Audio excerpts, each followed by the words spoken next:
With us now is Billy J. Kramer. Welcome to the show. How are you? Very well. Very well, Donna. Pleased to meet you. Pleased to meet you too. So we've been visiting a little bit backstage, a little bit about your journey. So you have a book about your life. Do you want to know a secret? Right. One of the things that you talked to me about was growing up, you didn't feel like you were all that. Like you were just a regular kid. I was a self-conscious kid. You know, people talk openly about these things now. But I think I suffered with low self-esteem. I never thought that was anything great, you know, I mean. So I was a very shy kid. I was very surprised when I ended up in the rock and roll business, actually. Yeah. What line of work did you think you'd go into? What did you think you'd originally be? You know, I don't know, because at the time I was an engineer. I was studying engineering, and I was playing with a band in the evenings, and I was about to pack it all in and go to a place called Crew, and then I got this offer from Brian Epstein, and when I think back, you know, I wasn't really keeping up on my studies. You know, I should have been going to day school and night school, and the boss used to say to me, you know, how are you getting on? And I say, fine, and I wasn't. I think what would have happened was I would have gone to Crew, and I had what they call an indentured apprenticeship, which is for 6 years. I think when they actually gave me a job as an engineer, I don't think I could have cut it. Okay. Because I was playing rock and roll every night of the week. You know, I was more into that than anything. I never visioned myself as being a singer. I really just wanted to be like a guitar player and stand behind somebody else. It was only when I had my guitar stolen, and I couldn't afford another. That's the truth. So your guitar was stolen. Yes. And what kind of guitar was that? It was a Hofner, you know. Okay. And have you since replaced it?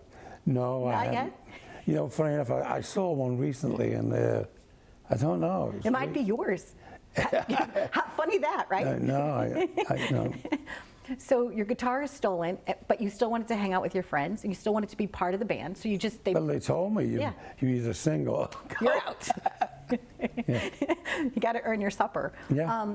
Back then, too, at one time you were rehearsing, and then you were playing for different groups. You know, different military people and things like that in the early days. You know, so you've had quite a journey with music, but then something magical happened, right? Where you discovered a whole new world. What happened? I was there was a popularity poll in a local magazine called Mersey Beat, and to my surprise, I came like second or third, and the Beatles came first. And they had this like showcase, and everybody who came in the top 20 had to get up and do a song or two. And Brian Epstein was there, and the Beatles, who I'd seen many times, he was managing the Beatles, and I got up and sang a few songs, and I was about to pack it in and go to Crew for a year, and then I went into Liverpool with the manager I had at the time, and he just said, you know, Brian would like to manage you. I've done as much as I can for you. And, wow. And that was it. You know, I wouldn't have done it for anybody else. You know, I thought if anybody was going to make anybody happen, I could see the moves he was making with the Beatles. Okay.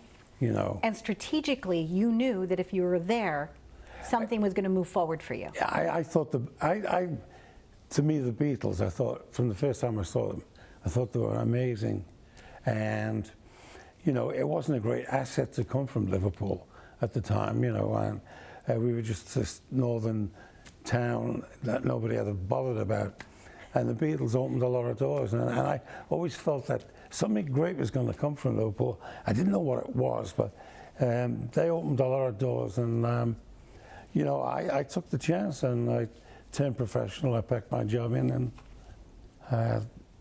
then Brian Epstein gave me a tape, and it was just John Lennon singing, "Do you want to know a secret?" and I rehearsed it with the band that just joined the Dakotas, and we did it every night. And I went off to Hamburg, and I thought it was, thought it was okay. And then I did the rounds of recording tests, and then I did it with George Martin. And then I got a call a few weeks later to say he was going to release it. And, was that like 63? Like 63-ish, yes. Yeah. And, it's funny because I remember doing this TV show called Scene at 6:30, and they had me like throwing files around the cabinet, around the studio, pushing filing cabinets over, because there was a political scandal going on at the time called the Perfumo trials. And I got on a train and I go back to Liverpool, and there's like 500,000 kids outside my parents' house, and I always say that my life changed just right away. It seems to me like, because I've had the wonderful opportunity over the last, decade or so to meet very similar people, like yourself, where one day you're a regular Joe, and the next day, like you said, all of a sudden, there's all this attention on you. Yes. How during the years have you kind of kept humble and quiet and true to yourself? Well, I think at first, everything was at the speed of sound, Okay. and I had other records that took off. And I'll be honest with you, I did a lot of partying, a lot of drinking. That did become a problem, but I fortunately quit that 35 years ago. And, I was very lucky that I met Ronnie, my wife, and I just came to the reality that, if I was going to make a go of my marriage and a go of my life, that I had to stop all that craziness, which I did, and ever since then, my life changed. Life's been sweeter. You're talking about Santa Fe a moment ago. Yes. It's like we were on a plane coming back from London. I'd done a tour in England, and she said, she was reading the New York Times, and they were talking about Roswell. And I went, I'm doing a show there in a few weeks, and we go to Roswell, and funny enough, it doesn't rain very often there, but the heavens opened. And I have a phrase that says it's raining greatness every day, because I really feel like that, you know?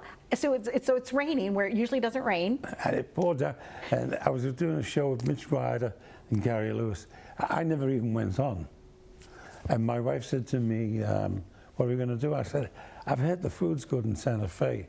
So we drove to Santa Fe and booked into this hotel. And we fell in love with the place. And, you were talking about that staircase with no nails. Yes, the miraculous staircase. And it really had an effect on me, spiritually, Funny enough, I went home and I wrote the song Liverpool with Love, which got Brian Epstein into the Rock and Roll Hall of Fame. And I wrote Sunsets of Santa Fe. And I did a whole CD, which I hadn't done in many years. Felt good, right? It felt great. And I'm always working on musical things. I'm working on an album at the moment, which I've started in Nashville. Lovely. I really like Nashville. And talking about food, have you had the hot chicken yet? No. It's a little spicy. I'm just letting you know. It's not like your average, fish and chips. It's, but it's good. I'll be honest with you. It was more or less studio work, hotel. Okay. And we got quite a bit done. We've got to go back there. And I think I'm very pleased with it. I'm happy for you. I'm really happy for you. Thank you. So you're singing on the album. Is it a collaborative effort? But I know you can't tell me too much because it's still secret. But it's a collaborative. Okay. A very good collaboration, which is another story. Okay, you'll come back, right? I'll come back, and Okay, that's a very interesting story. Now, I just want to ask you too about this picture. So when you look at the cover of this book, I'll tell you the truth, I was on tour with the Beatles, and we were in a place called Bournemouth, and that was my 20th birthday. Oh, wonderful. And funny enough, it was the day I had a hit record with a song called Bad to Me, and John Lennon told me, he says, I've got a song for you. Wow. And that was the song. And that was in the dressing room. Well, happy birthday when it comes up again to you. What day are you born? The 1943. Okay, what day? What day? Yeah. The 19th. Of? August. August 19th. So happy birthday to you, happy birthday to you, happy birthday, dear Billy, happy birthday to you. And on your birthday, when it comes up in August, may something magical and mystical beyond your wild expectations happen for you that day. Thank you so much. Yes, it's been such a joy to visit with you. I could spend the whole day with you, and maybe we will. Me, you, and Ronnie. Maybe we'll go have brunch somewhere sometime. But Absolutely. thank you so much. It's been an honor to have you here with me on the set. Thank you. Really cool. Yay! Billy J. Kramer! Check out his website, check out his book. He's got a couple of CDs that he was gracious enough to send me. He's very talented. So from our home to you, we wish you all the best.